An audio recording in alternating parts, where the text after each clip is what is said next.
Hi, everybody, and welcome to another Able leadership interview. Today, I am delighted to be joined by Max Haining, who is the founder of 100 School. Max, thank you so much for joining us. Thank you for having me. Yeah, really looking forward to this. Excellent. Well, before we start, for people who are unfamiliar with 100 School, why don't you tell us a little bit about what you guys do? Yes, yeah. So 100 School essentially is a AI capability organization that goes into companies and helps them raise the baseline of their AI capability. So we do that in many different ways, but our main kind of ethos is helping people change their behavior. And then as a result, helping teams change how they work with AI in daily bite-sized chunks, which is kind of our learning methodology to come with it. Excellent. Well, look, I mean, I know from loads of stats that we've seen in a variety of different surveys that either we've done ourselves or some of our partners have done that there are so many organizations out there that are trying to do stuff with AI without actually increasing their capabilities, increasing their ability to use it, and they're all failing. I think there's a stat that came out of the AI Enablement Insider survey. It was like 72% of organizations that have had some sort of capability training are seeing proper measurable ROI. And I think it was like 2% of organizations who aren't seeing any measurable ROI. So it's really, really important. Yes, it is. Yeah. And I think what's interesting is we're seeing kind of different phases of AI capability. So the last probably 2 years have been organizations, and understandably so, chucking mud at the wall where they are thinking, all right, we've got this big buzzword, we've got this noise on LinkedIn, we need to do something about it. But there hasn't potentially been necessarily a best practice approach because we're all trying to do this for the first time.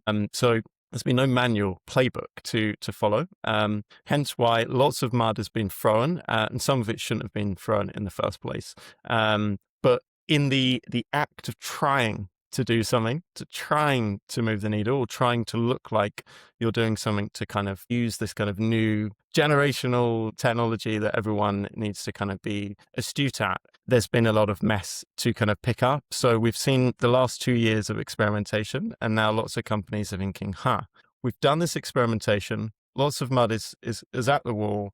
It hasn't necessarily moved the needle. How do we actually take this big investment, probably some of the biggest investment that we've put into software at our company, and turn it into results? And I think it's interesting. We're kind of working with a few companies right now, and they are kind of sharing with us, they're going, all right, so this is the year of AI impact, is kind of the thing they're sharing with their teams. And obviously that is easier said than done, but generally now it feels like we're entering the phase of, all right, we need to make our money's worth from actually applying this technology and seeing the results. So this is that year. Probably will go on for many years as well. Yeah, I mean, I think you're right. I mean, I think there's still going to be a fair amount of experimentation, right? I always think of, there was a poster in one of my daughter's schools that said fail, first attempt in learning. And it's always resonated with me because you do have to try stuff and you do have to fail in order to learn properly. So I agree, people do need to start seeing the impact of the spend, the ROI on AI investment. I think there's still going to be quite a lot of experimentation because everything changes so fast. I mean, even in the past couple of weeks, the updates that Claude and OpenAI and various other LLMs have released are just mind-blowing what's changed in a short space of time. So yeah, it's an exciting time to be involved in this for sure. Yes, it is. Yeah. And I think that's the mindset you have to approach it with, because otherwise you'll feel incredibly anxious seeing all these updates. You have to be excited about the opportunities at play. And I think you're totally right in that there needs to be that baseline of experimentation, because if you stop experimenting completely and think, all right, we're kind of acting like, this is it, this is the final line of where AI capability is kind of going, then you're going to miss out on lots of opportunity as well, to kind of move with the different ways of working that these new updates are opening up, right?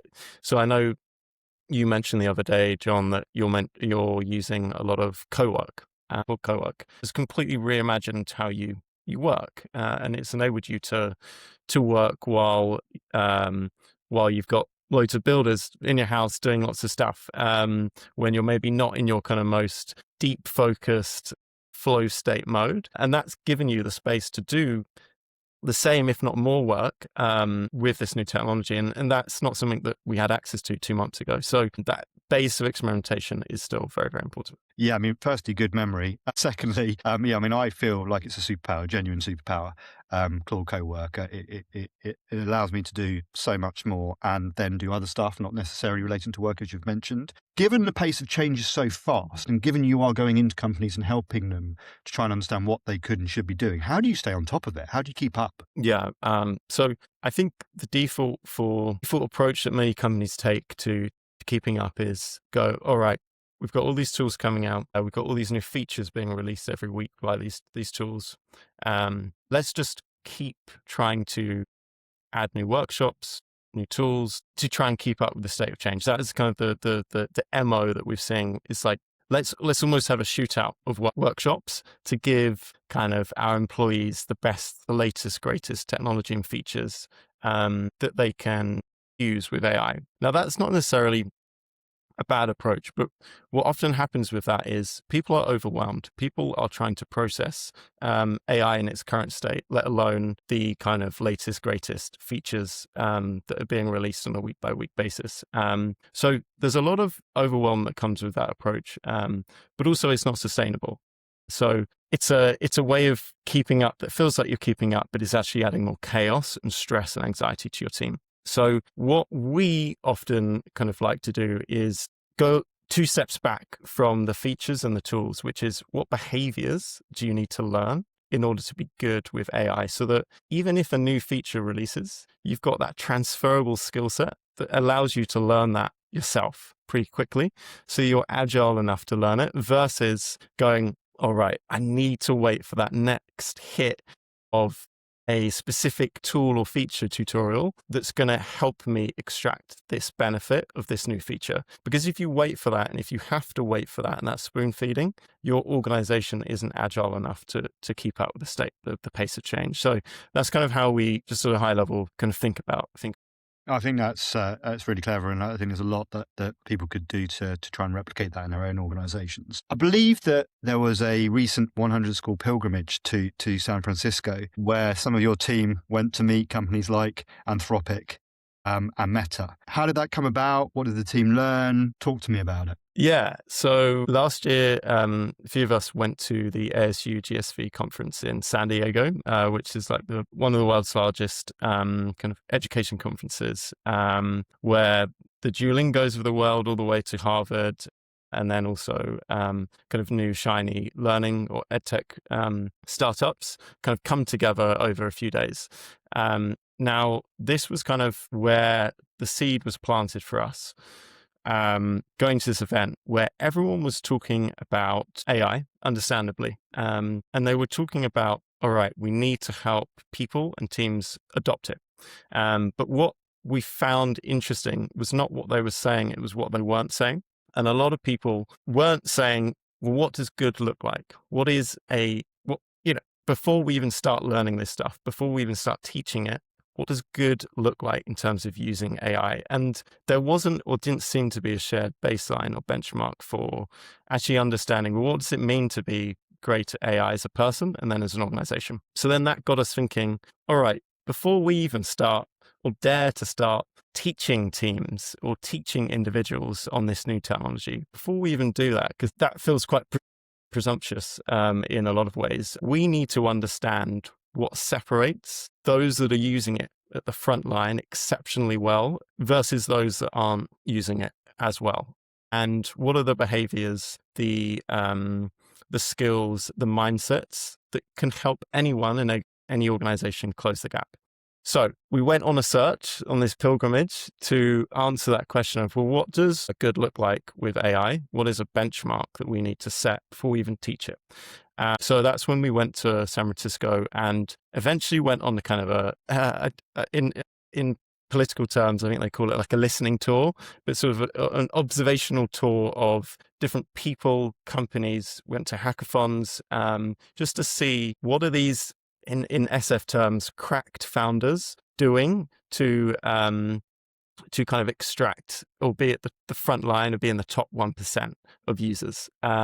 And then we took all those insights and behaviors and mindsets and thinking patterns and tools, and then kind of basically built our own framework and our own taxonomy for what good AI usage looks like. So that has now been baked into what we call the AIQ framework.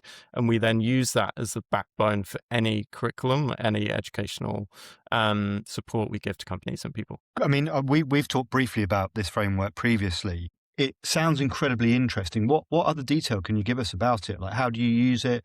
What are its main kind of strengths? Yeah. So I think, like we talked earlier, there's a way of teaching AI that is about keeping up with the trends. There's a way of teaching AI that's about durable skills. And we've really lent the framework on what are the durable, most tool agnostic skills that can apply anywhere to anything, to any problem that someone needs to know to extract the benefit of AI. So it's kind of made up of 12 behaviors, but then there's 3 kind of core ingredients to it that we've kind of isolated as very important to needing to extract AI at its best level. That is to be able to recognize an opportunity when you see it. So what we found is a lot of people struggle with imagining what they can even use AI for in the first place. I know that's a big thing you've shared as well, John, in your research from aibl. Then the second question is, all right, if you've got an amazing use case to use AI for, how do you actually communicate with AI to get the juice from it, a good output, get good results from it? So communication is a big piece of this. And then the last one is evaluation. So how do you evaluate what it's giving back? How do you own the output? I saw recently someone talking about the trend of AI dumping, where people or colleagues just dump a little bit of work that Claude has given you or something else, just be like, oh, yeah, this is just something Claude spun up. Is that your thinking, or is that someone else's, or is it AI's, right? So those are the 3 core components that then we bake into every lesson touch point with what we teach. Yeah, the AI dumping is a real thing. Yeah. And it's really important, I think, for people to do a number of things. Firstly is to make sure that you are not passing off AI outputs as your own. You need to lean into the fact that this is from Claude or OpenAI or wherever it is. Second thing is you need to iterate, right? When you get an output from AI, in my experience, pretty much 100% of the time, it's not actually right. So you need to put the checks and balances in place, but you also then need to then try and improve the output. So I see it as a time saver, but I still want to own the finished product. Yeah. So I think that I still think AI makes a lot of mistakes. It used to be called hallucination. I just see it as just straight out errors these days. But I mean, we were at an event last week, weren't we, Max, where it was full of HR leaders, and a lot of those HR leaders are talking about treating AI like a member of the team, treating agents like members of the team, building them into the hierarchies. So I've started to think about how I use AI in a similar way. It's like you wouldn't just give an intern or a team member something really simple as a prompt or a piece of direction and expect them to just run with it. You need to give them more. Also, then when they give you the piece of work back, you check it. And you need to do the same with AI. And I think a lot of people are just going, oh, it's right. And that I think can be a pretty big challenge and fairly dangerous in an organization as well. Yes. Yeah. And even I think that's backed up by the Anthropic's AI fluency report that showed that people that are using Claude to create artifacts, often that there is a high propensity to believe the output, especially as an artifact, because it looks nice, because it's presented really well. So you're more likely to try and check an output if it's written. You're less likely if it's kind of visualized. That's interesting. Or it just looks prettier, right? And so that's a dangerous pattern of behavior that's very easy to fall into, that I myself have been guilty of before. So being aware of those patterns, regardless of whether you want to do them or not, is important as well in that check and balance. Definitely.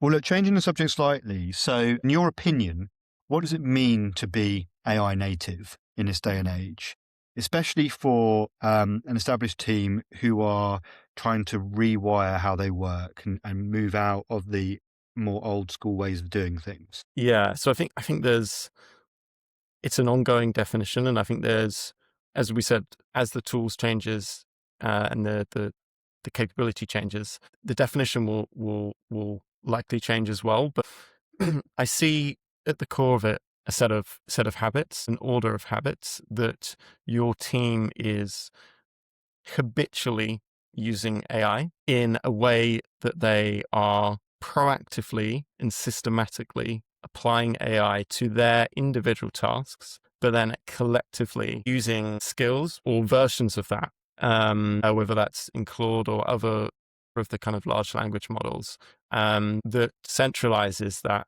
shared context data, to then be able to continuously improve not only the speed, but then the output of your work. And ultimately, the best teams that I've observed that are using AI, like I call it like the Navy SEALs of AI that we've seen, where we kind of look at these people and look at the way they're working and they feel like they're living in the future. Ultimately, they're not doing any of the same tasks that they were doing 2 years ago. Is fundamentally what the difference is. And that means that they have in some way, shape or form, abstracted themselves into a new layer of work and let AI kind of do the grunt work and the grisly stuff, and are now allocating their time differently. And that's the big difference that I see in AI native teams. Interesting. So I was a teenage boy in the 90s and used to watch a lot of very nonsensical and absolute garbage American films about Navy SEALs saving the world, which were all Go America, jingoistic, all of that kind of stuff. And I was like, oh, I'd love to be a Navy SEAL. I'm not built to be a Navy SEAL. I'm far from it, completely the opposite. Same. However, I do think I've got it in me to be a Navy SEAL when it comes to the world of AI. And I like that description. So you've talked there about habit. I know you've previously talked about consistency. So your program at 100 School, is that program primarily a learning product, or do you see it more as a behavioral change product? How do you think about the distinction? Is it something else? Yeah, so we frame it as a behavior change product that happens to deliver content. So behavior change is the number one goal. Our anti-goal is to create more content. Our anti-goal is to be another B2B kind of learning provider where we create custom content that lives and dies in a matter of weeks based on the state of change externally, and that no one does anything about, and that no one uses, and that no one actually changes their behavior as a result of. So that said, how does our product actually work to drive that behavior change? Because it's one thing saying it, and I know it's a bit of a buzzword, and it's another thing doing it. And ultimately it's hard because what you're trying to do is help people unlearn certain behaviors that they've built up for years, pre-AI, to then reimagining their work and their role in an AI age, in and amongst all the chaos of their existing job, and their existing targets and all these things. So to assume or to try and drive that change in all that chaos is a hard thing to do. So the way we do it, and to kind of accommodate in that context and that environment, is we come in and we will do a 15 days of AI program with a team, which is normally a company-wide initiative. There will be a big comms run-up in the build-up to that program, so everyone's aware, they're ready, they're prepared for this thing coming, and most importantly, they're excited by it. Most AI training is mandated. Make this share with our clients, this needs to be voluntary. It needs to come intrinsically from your people, so they join in a very excited way. And then essentially they start this program. Now, our most successful ones have actually been over a period of 7 weeks, where we set a cadence of 2 lessons per week that just drop into people's inboxes. And then they kind of take a 15-minute, it's like a little kind of snack in their coffee break, a 15-minute lesson. In each lesson, they will learn a concept, a framework, and then apply something right then and there to their work that day.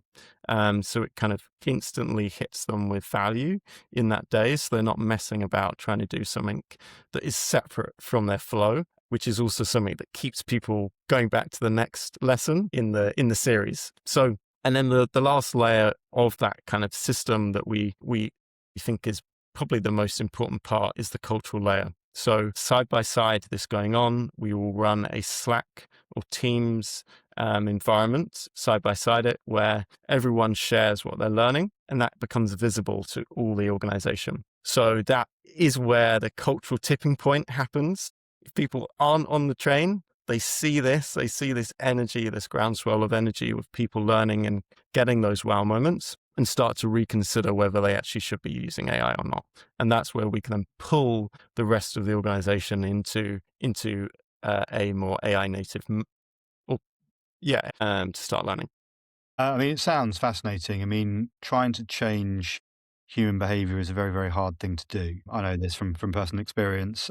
And so is tricky what you're doing. Your approach seems really interesting. Why 15? Good question. 15 minutes, it is short enough to be attainable and realistic. It is long enough to extract a certain outcome that is useful for your working day. And with AI, because it's so fast, that is achievable. I think when we were teaching other things pre-AI, it was harder to do that in that space of time. But the speed of it just allows for that time frame, which is great. And ultimately, people are busy.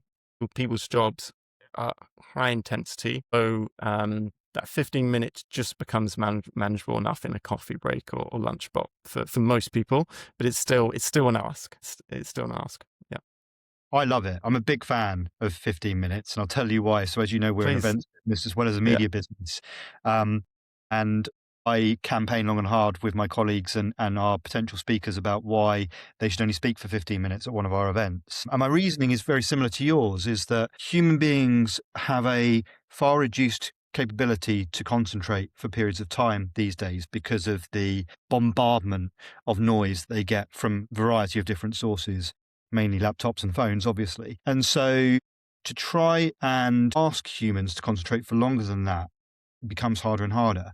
There's an organization called TED. Most people have heard of them. They put on incredible thought leadership events. They spend millions and millions of dollars every year on what is the perfect length of time for a TED speech. And it used to be 17 and a half minutes. And I believe recently they've reduced it to 12 and a half minutes because we've become even less capable of concentrating. So I think 15 minutes as a snapshot is really good. I've actually started sending out my Meet link for 15-minute calls rather than half an hour calls because I feel like people have got more ability to carve out 15 Yeah. minutes time for me than they might have half an hour. So Yeah. I think 15's the new magic number as far as I'm concerned. So yeah, I love that. And yeah, I think, that is also what we're seeing, and attention is everything. And 15 minutes seems to be the ceiling for that. So who knows, it may become 5 minutes at some point, but yeah, 15 is the number. So the world of AI, no code tools, whatever you want to call it, they can remove complexity, but they also have potential limitations. So when something breaks or needs to scale or needs to integrate with a system that the tool doesn't support, what happens when I don't know if you call them graduates, but the people who are on your programs, when they hit a wall that they can't climb or can't see or can't get past, how do you help them with? So I think there's kind of a few pieces to this. Firstly, at a very practical level, we will always encourage people to ask AI, just to help them through this. Again, to build that AI native spirit, you have to default to asking AI, depending on the complexity of the workflow or thing that they're creating. Inevitably, once you kind of move past the individual layer of productivity, you're in the team level or team layer of productivity, which then collides with teammates and people and processes and mess and tape and tool access, etc. Right, which is chaos, and some of it is outside your control. So then the question is, all right, how do we help people bring their team along to this? And we absolutely say that some things that you want to build are best for you to build only as a prototype. And then you hand it off to your product team or your developers or someone else on your team. But your job in some cases is not to build the full thing. It is to build the imagination so that others on your team can go, that is a great idea, let's build it. So it really depends on the complexity, but then also just the structure of an organization. So that person is sitting in. Some organizations we've found are driving these champions programs very hard. So those are the kind of evangelists inside organizations. Again, if we kind of keep with the Navy SEAL analogy, those are the kind of that SWAT team, that Navy SEAL team in an organization that are pro AI, probably technically most proficient, et cetera, that are trying to build that culture inside the org. And those are, again, people that you'd want to tap on if you have that challenge as well. So there's different ways, but ultimately we want to help people ask the right questions when they hit a wall, and that's the skill that we're giving them. So, I mean, I completely agree with the advice you've given there. In my default position personally is to ask AI, but I was talking to Sarah at Make, one of the AI integration systems, the other day, and they have a series of what they call AI ninjas who are there to help their own teams learn what they should be doing if they hit walls. And that comes back to those old school super users that every organization or every large organization used to have when they were dealing with something like Salesforce or some kind of big piece of tech. So yeah, I mean, really, really, really good advice. We're already at half an hour. I don't quite know how that's happened. So I'm going to ask you a final question, Max, if that's okay. So you are sitting across from one of your clients, a mid-market leader. They've got limited resources and potentially some skepticism about both AI and learning programs because they've seen them come and go without any measured impact. What's your closing statement? How are you closing the deal with them? Yeah, I think from our side, it's you invested a lot of money probably at this point, or you've given people access to tools. I think we've moved past that problem. So there's been an acknowledgement that this technology is good enough to give it to your team.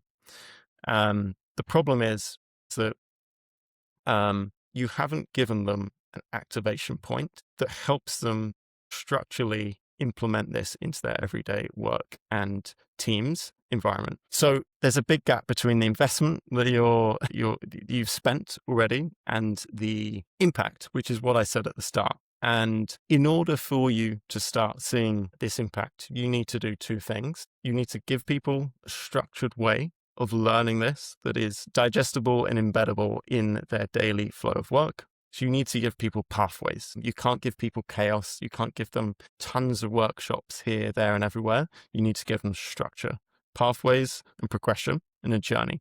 And then the second thing you need to do is to create a measurement arm in your organization. So we can talk about skills and all day, but how do we know that those are moving the needle? How do we know that your people are getting to a shared level of AI fluency? And if you do those two things, that is when you'll start to feel a little less skeptical of your AI investment. Great. Well, I'm sold. I love what you're doing, Max. I've really enjoyed getting to know you over the past couple of months. And I wish you the best of luck with 100 School and hope that you help many, many organizations increase their capabilities. So thank you for joining us today. Thanks so much. That was good fun.